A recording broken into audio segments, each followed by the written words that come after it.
Hello. Today, I'd like to say something about grace. One of my references to grace is a talk that I give to students on grace. We just don't get it. Sometimes I refer to it as the best kept secret in the church. Who would have thought that the thing that it's really all about is something that is easily explained and maybe much harder to live out? But that's the way with a lot of gospel truth. Grace is something that we don't deserve and that we can't earn. And the most difficult thing about grasping this concept of grace is that from a very young age in our culture, in our society, we are taught that we have to do certain things in order to be worthwhile as a person, in order to make a contribution. It's not a bad thing. It's a healthy sense of responsibility. We all pull our weight. We all do our chores. We all have a job to do. And it's true in God's kingdom that we all have a job to do.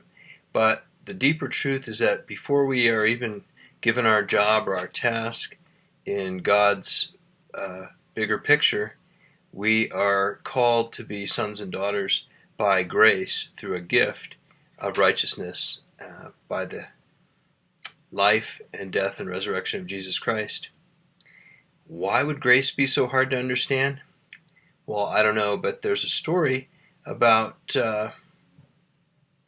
free hot chocolate that we gave away on campus, and students one cold morning who were offered this gift couldn't understand why something would be free, and some of them wanted to pay for it.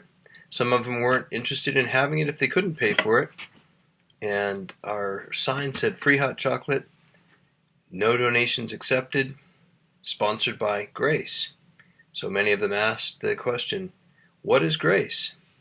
Well, grace is something that you don't deserve and that you can't earn. That goes against our grain.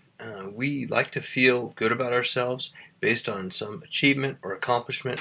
And this is what we're often taught, whether it's in school or at home or in the workplace, that everyone has a value based on what they can do, what they can achieve, and what they can perform.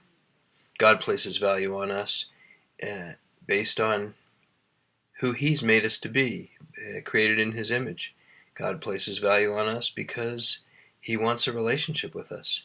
And that's apart from and prior to anything that we do to try to earn it or to try to deserve it. The Apostle Paul talks about this in Philippians 3. He gives a list of all the things that he's done or things that he took stock in as making him a righteous person.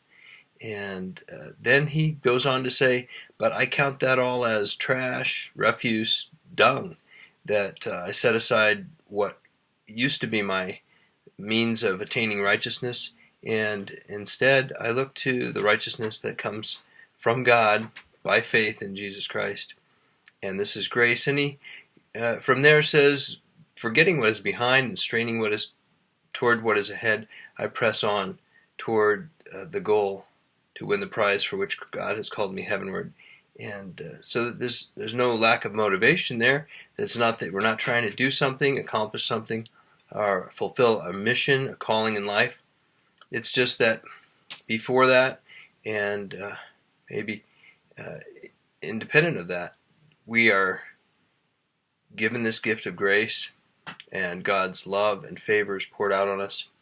It's also pointed out that Jesus Himself, when He was baptized, the voice of the Father came down from heaven and said, "This is my beloved Son, in whom I am well pleased." God's pleasure with His Son, having sent Him to earth to accomplish a specific mission and purpose, God's favor was on Him before He even started His earthly ministry at the beginning there at His baptism. And in the same way, He calls us sons and daughters. How great is the love the Father has lavished on us, that we should be called the children of God, and that is what we are, from 1 John 3:1.